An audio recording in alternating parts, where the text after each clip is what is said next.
Lok Sabha descends into chaos as leader of the opposition Rahul Gandhi quotes former army chief General Narawane's unpublished memoir on the 2020 Ladakh standoff between India and China. BJP leaders including Defence Minister Rajnath Singh and Home Minister Amit Shah strongly object, saying a book that is yet to be published cannot be quoted in the House.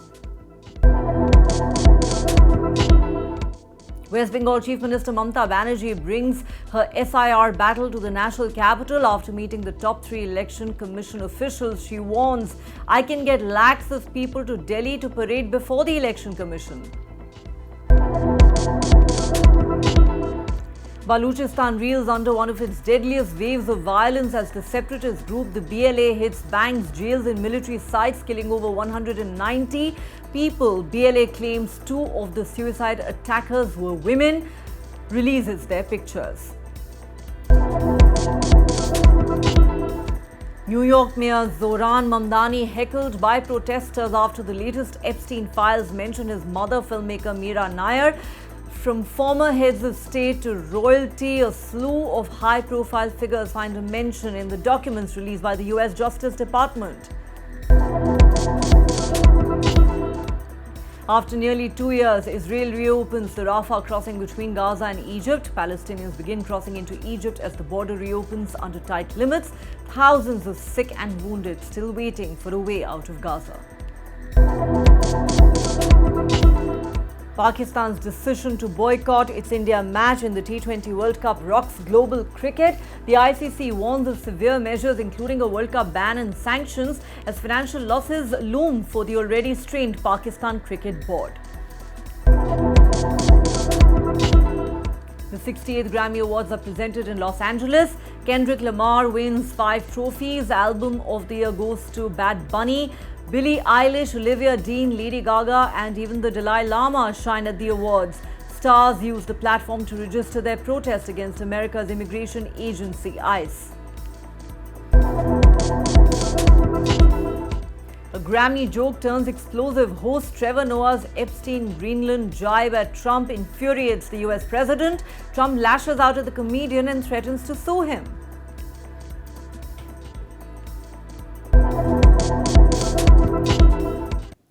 Hello and welcome to the Times of India. You're watching Headlines at 8 with me, Neha Khanna. Our top story on the show tonight.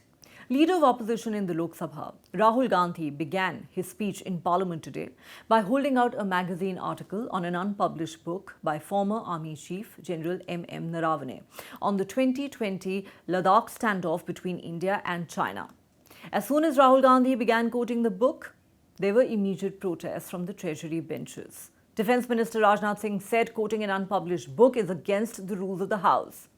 The eastern Ladakh border standoff erupted in the summer of 2020 following a violent clash between Indian and Chinese troops in the Pangong Lake area. Former Army Chief General Naravane, in his unpublished memoir titled 4 Stars of Destiny, has written about the clash, and an essay on the book has been published by a magazine. Rahul Gandhi, carrying a printout of the magazine, repeatedly mentioned the book but was interrupted by Defence Minister Rajnath Singh as well as Home Minister Amit Shah and Parliamentary Affairs Minister Kiran Rijiju. Support for the opposition leader came from Samajwadi Party Chief Akhilesh Yadav, who said the matter relating to China is very sensitive. The leader of the opposition should be allowed to speak. When the book has not even been published, how can he quote from it? Asked Home Minister Amit Shah. Rahul Gandhi then asked, what does it contain which is scaring them so much? If they're not scared, I should be allowed to read on. The commotion in the House led Speaker Om Birla to adjourn the Lok Sabha. Congress MP Priyanka Gandhi, later defending her brother, said, Rahul was not trying to defame the army. He was reading an excerpt from the book of the army chief. The BJP always says this whenever something comes out that they want to hide. The tanks were within a few hundred meters of Indian positions on the Kailash range. No, sir. No, sir. No, only starting. Only starting. क्या वह पुस्तक प्रकाशित हुई है जिसमें यह सब सारी बातें उन्होंने लिखी हैं? यदि प्रकाशित हुई है तब तो आप उसका उल्लेख करिए. नहीं प्रकाशित हुई है तो उल्लेख करने का कोई औचित्य नहीं है. So these are the memoirs of General Naravane, in which महोदय पहले ये बताएं वो पुस्तक प्रकाशित हुई है कि नहीं हुई है? Sir, they are disturbing the opposition leaders. अध्यक्ष जी, वो मैगजीन की रिपोर्ट है, नरवणे जी ने नहीं कहा, इतना बोल दे। एक रिकॉर्ड पर बोले कि नरवणे ने नहीं कहा है। रक्षा मंत्री जी इतना ही कह रहे हैं कि नरवणे जी की पुस्तक को आप रिफर कर रहे हो, तो वो प्रकाशित हुई या नहीं हुई? Young colleague over there made an allegation against the Congress party. I was not going to raise this issue, but because he has raised the issue about our patriotism, our understanding of Indian culture, I'd like to start by reading something. And this is from the memoirs of Army Chief Naravane. And I'd like you to listen nicely. You will understand exactly who is patriotic, who is not. It'll take a little while, so this is about when 4 Chinese tanks were entering Indian territory. They were taking a ridge in Doklam, and the army chief writes, and I quote from an article that is quoting his book. The tanks were within a few hundred meters of Indian positions on the Kailash range. No, sir, no, sir, no, sir. Hello, only started. No, he is not yielding. He is not yielding. Sir, this is not. He is not yielding. Hello, he is not yielding. He is on the foot. Defense minister cannot involve. West Bengal Chief Minister Mamata Banerjee has brought the SIR battle to the national capital. After meeting the top 3 election commission officials today, she issued a threat saying, "I can get lakhs of people to Delhi to parade before the election commission." With all major parties, including the ruling BJP at the centre, campaigning hard for the Bengal Assembly elections, Banerjee has been raising allegations against the election commission of misusing the voter roll cleanup exercise to exclude genuine voters. She asked the poll panel why it did not conduct the SIR exercise in BJP-ruled Assam, which has historically seen tension and conflict over the issue of illegal immigration and demographic change. She alleged that Bengal and Kerala have been unfairly targeted by the poll body, which she described as BJP's agent. Banerjee said, "I have never seen an election commission like this, one that's so arrogant. They are great liars. We told them that we respect the chair because no chair is permanent for anybody. You too will have to go someday, but don't create such a precedent. And why is Bengal being targeted again and again?" she asked. So I am going to Bangabhavan to see our people and to see the atrocities of this Delhi police. I will request the Home Minister not to behave like this. When you come to Bengal, we give you the red carpet. And when you came in Delhi, you give us a black carpet. We'll show you the black result. Please restrain yourself from the atrocities, from the torture of the Bengal people who have lost their lives, their family members against their family members. Don't show us the muscle. If nobody fight in this country, I will fight, our party will fight. This is for your kind information.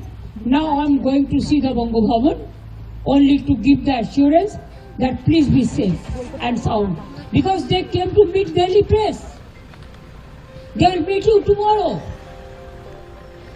They will show you that how they are being tortured. Don't you think media have the right to know? Tomorrow 3 o'clock there is a meeting. Media is being called. There is a press conference in Bongo Bhavan. So there will be invited so that you can meet the people. Because Delhi people doesn't know what they are doing in Bengal. Always they used to defend the Bengal. But they do not know what torture they are doing on. And that's why just now I've got the information, and I didn't change even my clothes. I'm just going as a house staying. And Abhishek was also used to do something work. I said, let go with us. So I'm going to Bang Bhavan. घर घर में जाके खून ढूंढ रहा है, कोई आया कोई नहीं आया। क्यों नहीं आएगा? अगर जिसको आदमी को डेथ हो गया है वो नहीं आ सकता है, मीडिया को नहीं बता सकता है। वो लोगों का हक है आने का। वो क्या इंडियन का नागरिक नहीं है? जो लोग जिंदा है उसको मृत्यु बना दिया, डेथ बना दिया। इसी के लिए थोड़ा से लोग आया, ज्यादा सो नहीं आ पाए कि हमारा भी SIR चल रहा है, हम भी बिजी है, हमारा भी बजट सेशन चल रहा है। लेकिन दिल्ली पुलिस का हरकत देखो, हम दिल्ली पुलिस को गाली नहीं देंगे कि उसका फॉल्ट नहीं है, लेकिन आप लोग पूरा देखो, पुलिस को दिखाने दो। आप लोग तो बैरिकेड कर दिया उसको। हमारा केस, हमारा इलेक्शन कमीशन में मीटिंग है, तो ये लोगों को सोचना चाहिए था कि हम ऑफिशियल अपॉइंटमेंट लेके आई हुई है। 150 आदमी को डेथ हो गया है, उसका परिवार बात नहीं कर सकता है मीडिया के साथ। हमारा बहुत सारे परिवार आया जो जिंदा है, जिसको मौत दिखाया, वोटर लिस्ट से हटाने के लिए, उसका हक छीनने के लिए। तो इसी के लिए मैं जब सुना, मैं चला है, जिधर जिधर में वो है उधर में दिल्ली पुलिस भेज दिया है। जब दिल्ली में एक्सप्लोजन होता है तो दिल्ली पुलिस कहाँ रहता है? हम दिल्ली पुलिस को ब्लेम नहीं करेंगे, हम तो ब्लेम करेंगे उसको जो माथा पे है, उसको। हिमालयन इनकॉम्पिटेंस है, देश को सुरक्षा नहीं दे सकता है, बंगाल को ऊपर टर्चर करते हैं, आम जनता को ऊपर टर्चर करते हैं, और SIR का नाम पे सत्यानाश कर रहे हैं। इसी के लिए उनका घर में भी माँ है, बहन है, भाई है। दिल्ली पुलिस ऐसा नहीं है, हम उसको नहीं कहेंगे, वो तो इंस्ट्रक्शन पे आई हुई है। क्यों घबराहट है दीदी? दिल्ली घबरा गया है, इसी के लिए हम आते हैं तो घबरा जाता है। Pakistan's restive Baluchistan has been plunged into one of its bloodiest stretches in years, with armed forces launching massive combing operations after a coordinated wave of separatist attacks ripped through the province. Militants stormed banks, jails, police stations and military installations, killing civilians and security personnel, even as Islamabad hurriedly pointed fingers at India, a charge New Delhi has vehemently rejected. In just 2 days, more than 190 people are reported dead. Quetta and several districts remain gripped by fear. Mobile internet services have been suspended, roads disrupted and train services halted as troops fan out across vast areas. Busy streets have fallen eerily silent since explosions rocked the city. Chief Minister Sarfaraz Bukti claimed all attacked districts had been cleared, but warned that the hunt was far from over, vowing security forces would chase militants to their hideouts.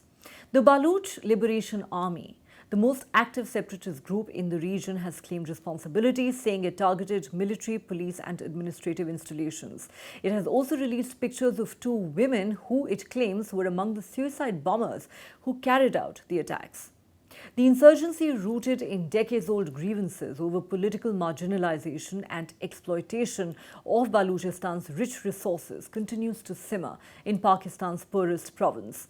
As Islamabad levels unsubstantiated accusations against India, New Delhi has fired back sharply, telling Pakistan to confront its own internal failures.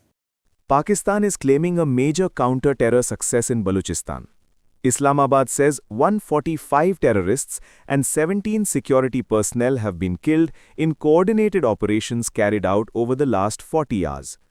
The claims were made by Baluchistan Chief Minister Sarfaraz Bukti during a press conference in Quetta. He described the action as the deadliest security operation in the province in recent years.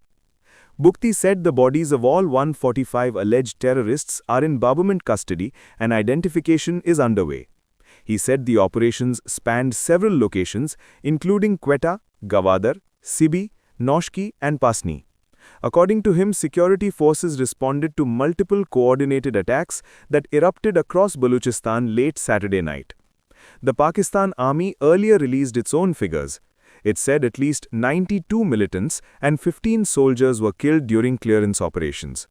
The army also admitted that 18 civilians, including women and children, died in the violence. These deaths underline how deeply the conflict has spilled into civilian life. Pakistan claims militants targeted police stations, frontier corps posts, and public areas across at least 9 districts. Bukti alleged that 2 women suicide bombers were used in attacks in Quetta and Pasni. He also said intelligence agencies had warned of a major strike on Quetta days in advance.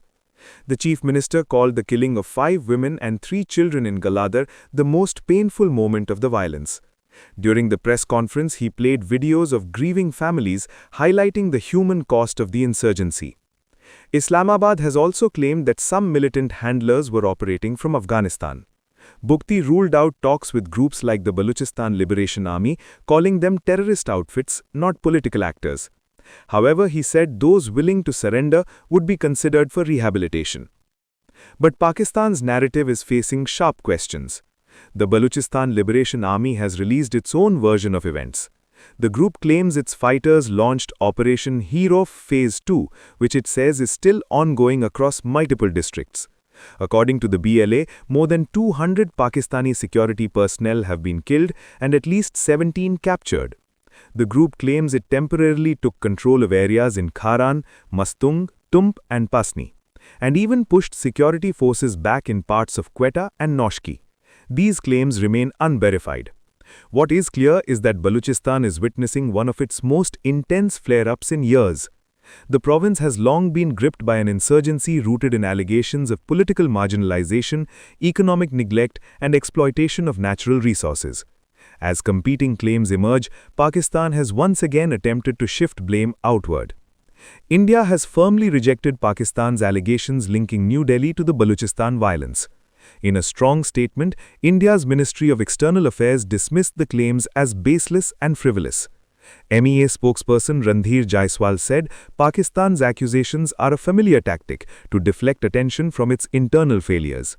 He advised Pakistan to focus on addressing the long-standing grievances of the Baloch people instead of suppressing dissent. India pointed out Pakistan's well-documented record of human rights violations in Balochistan. New Delhi made it clear that blaming external forces cannot hide years of political exclusion, military crackdowns, and civilian suffering in the region. Notably, Pakistan has not released a comprehensive official account reconciling the vastly different casualty figures. There has been no clear response to the BLA's claims either. Analysts say the silence from Pakistani military raises serious questions. Balochistan remains Pakistan's largest but least populated province. Despite its vast mineral and strategic wealth, it continues to lag in development. The gap between Pakistan's claims and ground realities has only widened mistrust. As the dust settles, one thing stands out. This is not just a security operation. It is a reminder of a deep, unresolved conflict and a battle of narratives that Pakistan is struggling to control.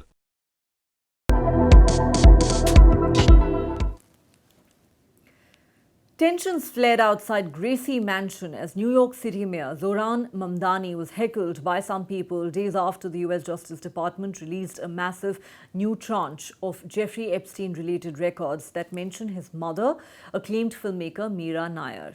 Videos from the scene show residents gathered with a megaphone chanting shame and accusing Mamdani of betrayal. They said, "We voted for you, we advocated for you," before erupting into boos, turning the mayor's official residence into a flashpoint of public anger. The outrage is centered around an email from 2009 that surfaced in the newly released records, referencing an after-party at the New York townhouse of convicted sex trafficker Ghislaine Maxwell, who was a close associate of Jeffrey Epstein. The email, sent by publicist Peggy Siegel, listed several high-profile attendees including Bill Clinton, Jeff Bezos and film director Meera Nair. While the message does not allege wrongdoing and does not specify the film, it appears to reference a screening linked to Meera Nair's 2009 movie Amelia starring Hilary Swank and Richard Gere. But the association has ignited controversy amid renewed scrutiny of Epstein-linked social circles. The documents were made public after the Justice Department released more than 3 million additional pages under the Epstein Files Transparency Act, signed into law by President Donald Trump in November last year, bringing the total to nearly 3.5 million pages, along with thousands of videos and images. The released spans multiple investigations and cases tied to Epstein and Maxwell. Zoran Mamdani, who took office on the 1st of January after defeating Andrew Cuomo and Curtis Sliwa, is New York City's youngest and first Muslim mayor. Now, barely weeks into his tenure, the 34-year-old finds himself confronting a political storm. The ICC T20 World Cup has been thrown into turmoil after the Pakistan government announced that its cricket team will boycott the High Voltage League match against India scheduled for the 15th of February in Colombo. The decision, posted on X, offered no formal explanation but followed earlier warnings by PCB chairman Mohsin Naqvi of drastic steps after Bangladesh exited the T20 World Cup. While Pakistan has been cleared to participate in the tournament, the refusal to take the field against India threatens to derail the event's most watched fixture. The International Cricket Council has reacted sharply, warning Pakistan of serious and long-term consequences. In a strongly worded statement, the ICC said selective participation undermines the very foundation of a global tournament where all qualified teams are expected to compete on equal terms. Sources have told the Times of India that the world body could even consider expelling Pakistan from the World Cup and future ICC events if the boycott goes ahead. The fallout could extend beyond the tournament, with penalties, sanctions and isolation looming large over Pakistan cricket. The stakes are enormous. An India-Pakistan clash generates a massive chunk of ICC's broadcast and sponsorship revenue, and its absence would cause huge financial losses.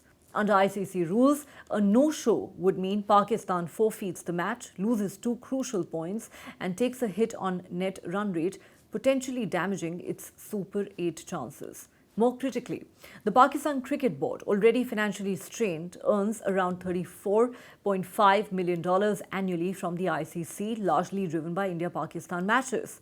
Sources say the ICC could withdraw up to 80% of that share to compensate broadcasters, deny NOCs for the Pakistan Super League and even trigger a wider boycott, with major boards like England and Australia reconsidering tours. What began as a political decision now threatens to become an existential crisis for Pakistan cricket. Look, it's pretty disgraceful that sport is being politicized in this way on both sides, frankly. I don't think that Mustafizur should have been denied his contract to play in Kolkata. It was most unfortunate intrusion of politics. I think the Bangladeshi reaction was an overreaction, but it's also a reflection of the same, and Pakistan is trying to show its solidarity to Bangladesh. This whole thing is spiraling out of control. I think we need to really come to an understanding that sport, especially a sport like cricket, which means so much to all the people, should be a means of actually bringing us together, at least on the playing field, rather than allowing this to go on like this. I honestly think this is now a wake-up call for all concerned to contact each other on an emergency basis. The ICC could be the platform for it, and just say, let's call off this nonsense. Okay, it's too late. I know it's too late for this tournament, but for the future, we can't go on like this forever. BCCI, something we had all repeatedly BCCI to call off the matches earlier, under the garb of commitment, sporting commitment, etc., and getting some penalized by the Indian Olympic Association or International Olympic Association, which has nothing to do with cricket, was used as an excuse to go ahead and play matches with Pakistan, to a point where Pakistan has still not handed over the trophy to you. And today Pakistan Cricket Board has taken a decision to boycott match against India. They're willing to pay a penalty, they're willing to pay a fine, and they're willing to face the consequence of all the Olympic bodies, etc., sporting bodies that our sports minister spoke about. It's a slap on the face of the sports minister of India, the BCCI, that despite being the strongest, richest body in the ICC, they are being boycotted today, and India couldn't take a stance when it should have. I'm sure the penalty fines, they might have to get an IMF or the World Bank loan. But they have taken a stance, while India was found wanting. And finally, the 68th Grammy Awards lit up Los Angeles with spectacle, swagger and star power as Kendrick Lamar once again stamped his dominance on music's biggest night. For the second year in a row, the rapper emerged as the top winner, taking home 5 Grammys, including Record of the Year for Luther, his chart-topping collaboration with SZA, and Best Rap Album for GNX. But the crown jewel of the night, Album of the Year, landed with Puerto Rican superstar Bad Bunny for Debbie Terrar Mass Photos, setting the stage for one of the night's most talked about moments. The coveted Big Four categories deliver drama and diversity in equal measure. Billie Eilish clinched Song of the Year for Wildflower, while Kendrick and SZA ruled Record of the Year with Luther. Best New Artist went to Olivia Dean, marking her breakout moment on the global stage. Pop, dance and electronic categories saw Lady Gaga shine with Mayhem and Abracadabra, while FKA Twigs, Tame Impala and Lofe added to the night's genre-spanning triumphs. Beyond the charts, the night honoured storytelling too. The Dalai Lama won Best Audiobook Narration for Meditations, delivering one of the ceremony's most unexpected and moving victories.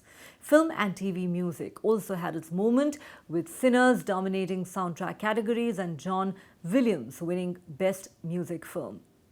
Music's biggest night also turned into a powerful platform for protest, as stars including Justin Bieber, Billie Eilish and others who wore bold "Ice Out" pins on the red carpet and on stage. Many of them also strongly criticized ICE actions that have led to widespread unrest in the United States, especially in Minnesota, where 2 civilians, both US citizens, have been killed by federal agents in recent days during brutal anti-immigrant crackdowns. The strongest words came from Billie Eilish, who during her acceptance speech said, "Nobody is illegal on stolen land. We need to keep fighting and speaking up. Our voices do matter."